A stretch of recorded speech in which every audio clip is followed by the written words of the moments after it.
First Contact Protocol. The crystalline spires of the HFY diplomatic vessel gleamed against the backdrop of Earth's atmosphere, its translucent hull refracting sunlight into rainbow patterns across the International Space Station's observation deck. Scientist Rana Patel pressed her hand against the reinforced glass, her dark eyes reflecting the otherworldly sight before her. After 15 years of studying potential alien life forms, the moment of truth had arrived, humanity's first official contact with an advanced civilization. Dr. Patel, they're ready for you in the conference chamber, announced Lieutenant Harrison through her earpiece. The HFY ambassador has specifically requested your presence. Rana smoothed down her navy blue diplomatic uniform, checking her reflection in the glass. The weight of humanity's future rested on these initial interactions. The HFY had chosen Earth, out of all the inhabited worlds they'd discovered, for their first diplomatic mission. The reason for this selection remained a mystery, one that Rana intended to solve. The conference chamber had been specially modified to accommodate both species.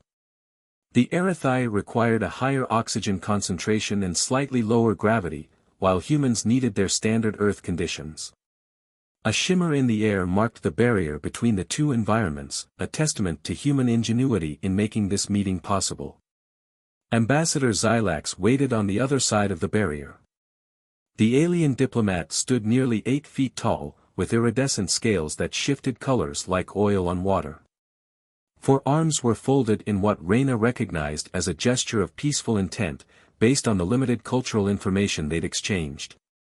Most striking were Xilax's eyes, 3 of them, arranged in a triangle, each containing swirling galaxies of silver and gold. Scientist Patel, Xilax's voice resonated through the translation matrix, carrying undertones of curiosity and something else, anxiety. We have observed your species for some time, and you in particular have caught our attention. Rana maintained her diplomatic composure, though her heart raced. I'm honored, Ambassador Xilax. Though I admit, I'm curious about why our species has drawn such interest from the HFY Confederation. The ambassador's scales rippled with shades of blue and green.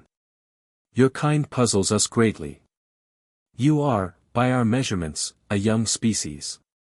Yet you've survived catastrophes that should have ended you. You've overcome obstacles that would have broken other civilizations.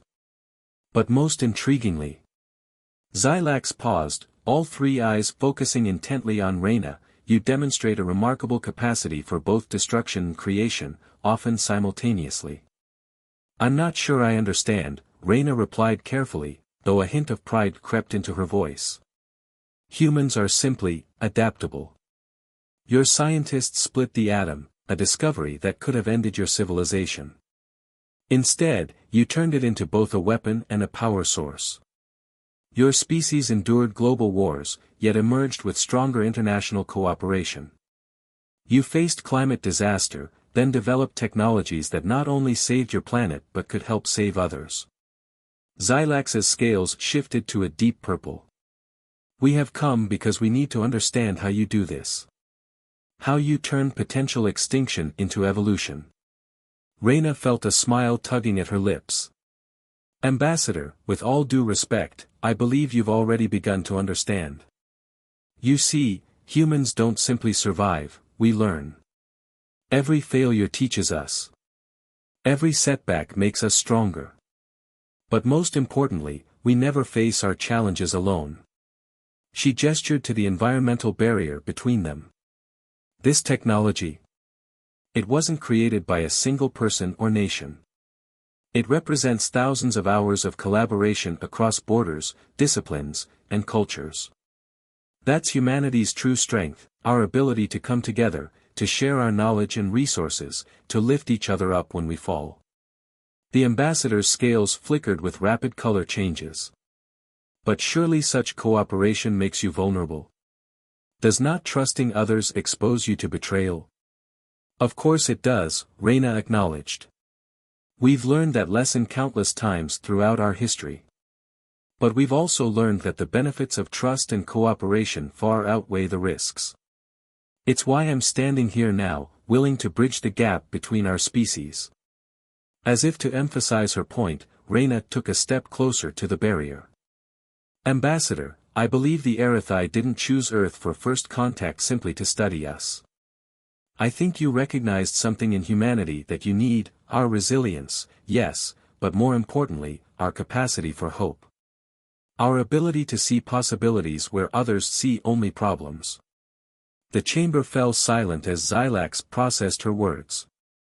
Finally, the ambassador's scales settled into a warm golden hue.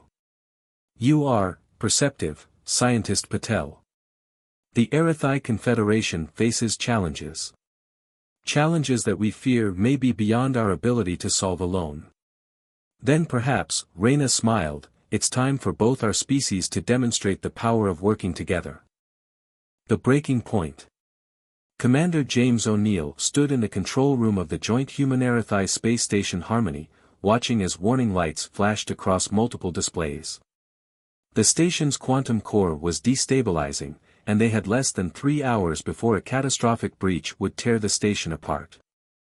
Status report, he barked, maintaining his composure despite the chaos unfolding around him.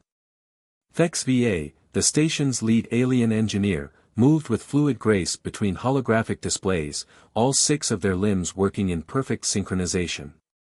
The quantum harmonics are cascading, Commander. The fail-safes we designed, they're not responding as predicted. James studied the readings, his mind racing through possible solutions. The Harmony Station represented everything humanity and the Erythai had achieved together in the 6 months since first contact. It combined human ingenuity with Erythai quantum technology, creating something neither species could have built alone. He refused to let it fall apart now. Show me the core's structural layout, he requested, and Thex VA projected a complex 3-dimensional diagram into the air between them. The quantum core pulsed an angry red at its center, with fracture lines spreading outward like cracks in ice. The problem, Thex VA explained, their crystalline voice tight with concern, is that we based the containment protocols on Erythai quantum theory. But the core is behaving differently here. As if human presence somehow affects quantum stability itself. James raised an eyebrow. You're saying we're too unpredictable for your quantum mechanics. Precisely. Human consciousness appears to introduce a chaos factor we hadn't accounted for. Our systems are designed for perfect order, perfect harmony. But humans. Thex VA's outer membrane shifted to a troubled shade of violet. We tend to mess things up. James offered with a grim smile. You tend to make things interesting, Thex VA corrected diplomatically. But in this case, interesting could be fatal. James moved closer to the hologram, studying the fracture patterns. Something about them seemed familiar. These spread patterns, they remind me of something I saw in meteorology training. Butterfly effect chaos theory. Small changes creating unpredictable cascading effects. Thex VA's membrane flickered with sudden understanding. Yes. The quantum field is responding to human consciousness like a weather system responds to temperature changes. But that means we can't stop the chaos, James finished. But maybe we can direct it. He turned to the engineering team. What if we stopped trying to contain the quantum fluctuations and instead created controlled channels for them to follow? Like lightning rods for quantum energy? Thex VA's color shifted to an excited blue. It's completely against all established Erythai protocols, but it might work. We would need to reconfigure the entire containment grid. How long? 2 hours, minimum. And someone would need to manually adjust the quantum flow regulators from inside the core chamber itself. James nodded grimly. The radiation levels in there would be fatal to an Erythai, Thex VA confirmed. But a human, you might survive long enough to complete the adjustments. The control room fell silent.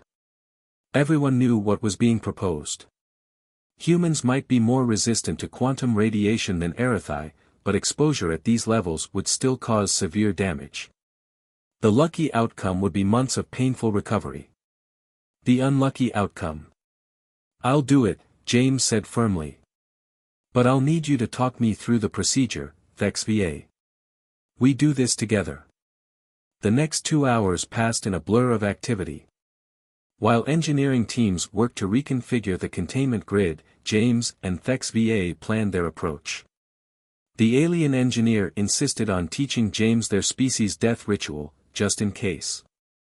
James responded by teaching them the human tradition of a fist bump. As James suited up in the station's heaviest radiation gear, HFY approached him privately. "Commander, I must know, how do you do it? Face such uncertainty, such danger, without hesitation." James checked his suit seals before responding. "Humans have a saying, courage isn't about not being afraid. It's about being afraid and doing what needs to be done anyway." He smiled. "Besides, I'm not facing anything alone. I've got the best quantum engineer in 2 species watching my back." The core chamber was a sphere of swirling energy, beautiful and terrifying. James moved carefully through the maintenance access, following HFY's guidance through his comm link. The radiation meters on his suit were already climbing into the red. "The first regulator is 2 meters to your left," HFY instructed. "Remember, quarter turn clockwise, pause for 3 seconds, then half turn counterclockwise." James's hands shook as he made the adjustments, but his movements remained precise. One by one, they reconfigured the regulators, creating a complex network of quantum channels. His vision began to blur around the edges, and the pain started seeping through even the suit's heavy shielding. "Final regulator," HFY announced. "Commander, your vital signs." "Just talk me through it," James growled through clenched teeth. "We finish this together." The last adjustment clicked into place, and the angry red swirl of quantum energy began to smooth into organized streams of light. James stumbled back toward the access hatch as alarms turned to all-clear signals throughout the station. The last thing he saw before losing consciousness was HFY's concerned face through his faceplate, their membrane glowing with a color he'd never seen before, a color, he would later learn, that RFI only displayed in the presence of profound respect. When James awoke in the medical bay 3 days later, he found both human and RFI medical staff working in seamless coordination to treat his radiation exposure. On his bedside table sat a small crystal that pulsed with soft light. "A gift from HFY," Dr. Patel explained when she came to check on him. "They said it's traditionally given to RFI who demonstrate exceptional harmony with chaos. Apparently, you're the first non-RFI to receive one." James smiled weakly. "Tell them thanks. And remind them they still owe me that fist bump." Bridge of Understanding. The artificial rain fell in precise patterns across the experimental garden module of Harmony Station, each droplet carefully calibrated to match Earth's natural precipitation. Botanist Lucia Rodriguez moved between the rows of hybrid plants, her trained eye noting every new leaf and bud. These weren't ordinary Earth vegetables, they were the first successful crossbreeds between terrestrial plants and RFI flora. "The genetic merger is holding steady," she muttered into her recorder. Day 47 of the experiment shows continued viable growth in specimens A through F. She paused at a particularly vibrant plant, its leaves shimmering with subtle bioluminescence. "The tomato luminox hybrid is exceeding all expectations." "As are you, researcher Rodriguez," came a melodious voice from behind her. Krianar, the RFI's lead xenoanthropologist, glided into the garden module. Their crystalline form caught the artificial sunlight, casting rainbow patterns across the plants. "Though I admit, I'm still puzzled by your methods." Lucia smiled, carefully pollinating another hybrid flower. "You mean my habit of talking to the plants?" "Among other things. Our botanical sciences rely on precise calculations, carefully controlled conditions. But you. Krianar's surface rippled with curious patterns, you introduce chaos factors. You adjust water levels based on intuition. You play music to the seedlings. You even name them. And look at the results," Lucia gestured to the thriving garden. "These hybrids aren't just surviving, they're flourishing. Sometimes a little chaos is exactly what life needs to adapt and grow.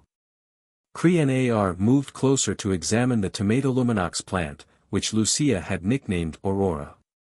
This challenges everything we thought we knew about genetic compatibility between our worlds. By all our calculations, these crossbreeds should have been impossible. That's because you were looking for perfect harmony, Lucia explained, gently pruning a wayward branch. But life isn't about perfection, it's about finding balance in imperfection. These plants succeed because they complement each other's weaknesses. The earth tomato provides robust growth patterns and nutrient efficiency. The HFY luminox adds resistance to radiation and the ability to photosynthesize in low light conditions. Like the station itself, Kriar observed. A fusion of human adaptability and HFY technology. They paused, their crystalline surface shifting to a thoughtful blue. Though recent events have shown that such fusion comes with risks. Lucia knew they were referring to the quantum core incident from the previous week. True. But look at what we gained from that crisis. We now understand quantum mechanics better than ever before, precisely because things didn't go according to plan. She moved to a workstation and pulled up holographic displays of various genetic sequences. It's the same principle here. Each failed attempt teaches us something new. Every unexpected mutation shows us possibilities we hadn't considered. That's why I keep such detailed records of everything, even the failures. Kriar's surface rippled with surprise. You document failures? In HFY science, we focus only on successful outcomes. Then you're missing half the story, Lucia said firmly. Some of humanity's greatest discoveries came from experiments that initially seemed to fail. Fleming discovered penicillin because his bacterial cultures got contaminated. Röntgen discovered X-rays while testing something completely different. The key is being open to unexpected possibilities.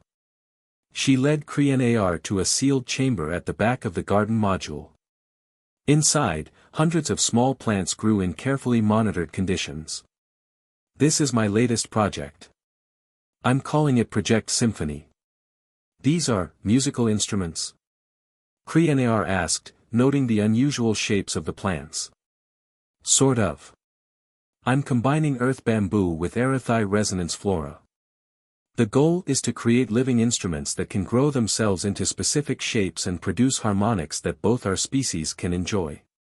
Current earth music can be jarring to HFY sensory systems, while HFY harmonics often fall outside human hearing ranges. Kriar studied the plants with growing interest. A bridge between our cultures, grown from living tissue. This is far beyond our original research parameters. Lucia grinned. That's kind of our specialty. Humans, I mean. We're really good at coloring outside the lines. She checked some readings on her tablet. Want to help me with today's pollination rounds? Fair warning, I name all the seedlings, and I expect you to use their names too.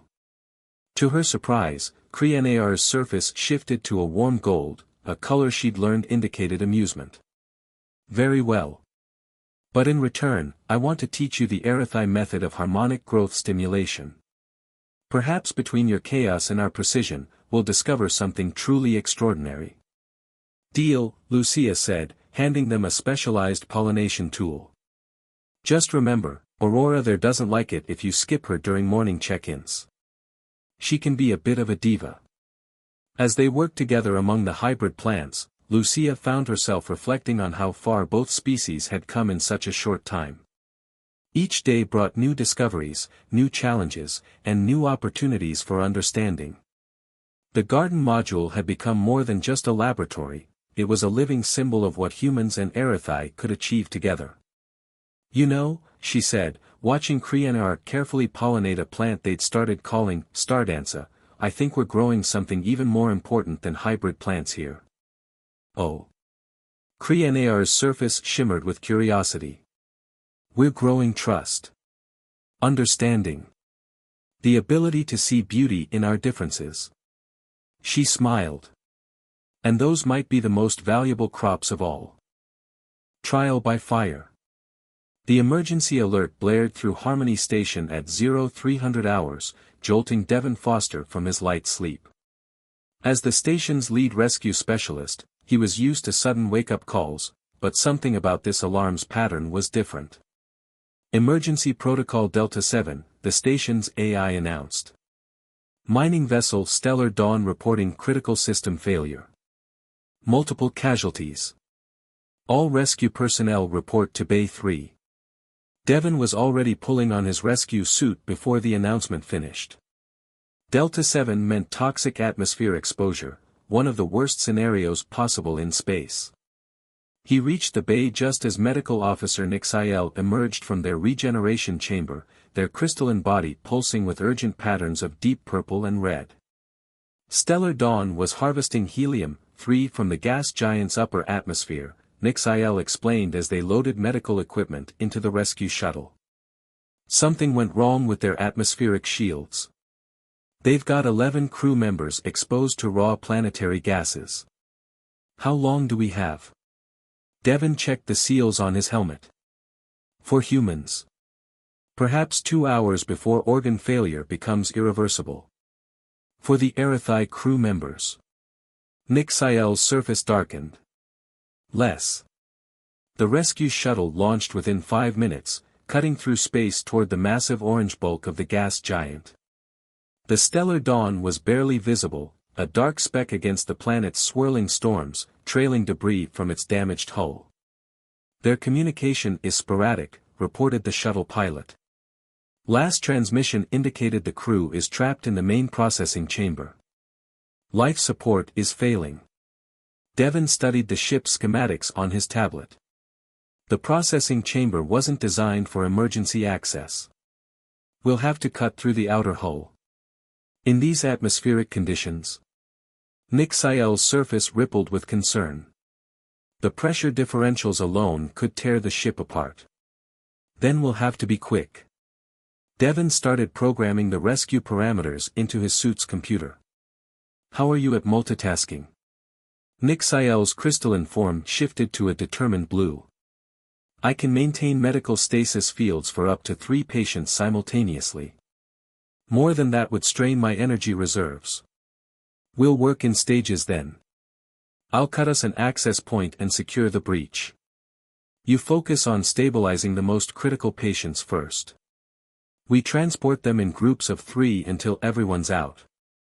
As they approached the stricken vessel, the full extent of the damage became clear. The Stellar Dawn's hull was warped and discolored, its atmospheric shields flickering weakly against the gas giant's corrosive atmosphere. Reading multiple hull breaches, the pilot announced. Docking is impossible. You'll have to spacewalk. Devon checked his magnetic boots and tether line. Just get us within range. Nixiel, you ready for this? The Erythai medical officer's surface had taken on a silvery sheen, their species equivalent of an environmental shield. I have adapted my crystalline structure to withstand the atmospheric conditions. Lead the way, Specialist Foster. The space between the shuttle and the Stellar Dawn was a chaos of swirling gases and debris. Devon's suit sensors screamed warnings about corrosive elements and dangerous pressure levels, but he pushed forward, Nixiel close behind. They reached the hull near the processing chamber's location. Beginning cut sequence, Devon announced, activating his plasma torch. Nixiel, monitor the structural integrity. If anything starts to buckle. I am reading 11 life signs, Nixiel interrupted.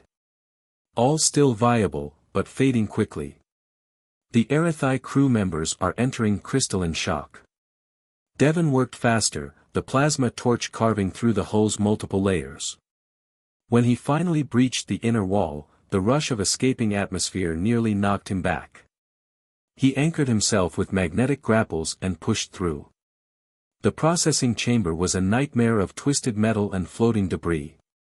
Crew members, both human and Erythai, drifted unconsciously in the zero gravity, their emergency suits showing various degrees of damage. The air was thick with toxic gas. Starting triage, Nixiel moved to the nearest Erythai crew member, their crystalline body emanating a soft healing glow. Their core structure is beginning to fragment. We must hurry. What followed was a precisely choreographed rescue operation. Devon would secure each patient while Nixiel stabilized them, then they'd work together to transfer them to the shuttle. The work was exhausting, complicated by the continuing deterioration of the ship's structure. Last group, Devon announced, securing a human engineer for transport. His suit was reporting dangerous levels of radiation exposure, but he pushed the warnings aside. How are you holding up? Nixiel's surface had dulled from its usual brilliant sheen to a tired gray. My energy reserves are at 12%. Sufficient for one more stasis field. They were preparing to transport the final group when a massive tremor shook the ship. Warning lights flashed across Devon's helmet display.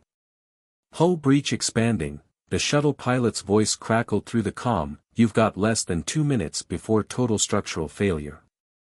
Devon looked at their last patient, then at Nixiel's weakened state. The math was simple but brutal, they didn't have time to transport both the patient and the exhausted medical officer to safety. Get to the shuttle, he ordered Nixiel. I'll handle the last transport. Unacceptable, Nixiel's surface flashed with determination. Your suit is already compromised. You'll never survive another exposure to the atmosphere. Neither will you if you stay to help. Your energy levels are too low. Another tremor rocked the ship. Rather than argue further, Nixiel's crystalline form suddenly extended, encompassing both Devon and the unconscious patient in a protective bubble. What are you doing? Devon demanded. Adapting, Nixiel's voice was strained. Isn't that what we learn from humans? Now move. Unity in diversity. 1 month after the Stellar Dawn rescue, the Great Hall of Harmony Station hummed with tension. Representatives from Earth and the Erythai Confederation sat on opposite sides of the chamber, their division a physical manifestation of the growing rift between their species. The recent string of crises, the quantum core malfunction, the hybrid gardens controversy, and the Stellar Dawn incident, had sparked fears and doubts on both sides. Reyna Patel stood at the central podium, acutely aware of Ambassador Xylax's three-eyed gaze from the Erythai section. The past 6 months of collaboration had yielded incredible advances, but they'd also exposed dangerous cultural misunderstandings. Some on Earth saw the Erythai's technological superiority as a threat. Meanwhile, conservative Erythai factions worried that human unpredictability would destroy centuries of carefully maintained order. We stand at a crossroads, Reyna began, her voice steady despite the weight of the moment. Recent events have led some to question the wisdom of our continued partnership. They point to our differences, our incompatibilities, our risks to each other. But I see something different in these same events. She activated the chamber's holographic display, showing images from the past months. The quantum core stabilization, the hybrid gardens, the Stellar Dawn rescue. Commander O'Neill's actions during the quantum core crisis didn't just save this station. They proved that human intuition and Erythai precision, working together, could solve problems neither of us could handle alone. The hybrid plants in Lucia Rodriguez's garden aren't just scientific curiosities, they're proof that our differences can create something stronger than the sum of its parts. The images shifted to show Devon Foster and Nixiel, still recovering in the medical bay after their near-impossible rescue mission. And just 4 weeks ago, we witnessed something extraordinary.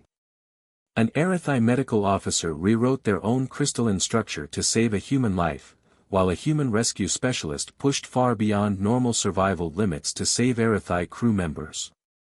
They didn't do this because of protocols or calculations.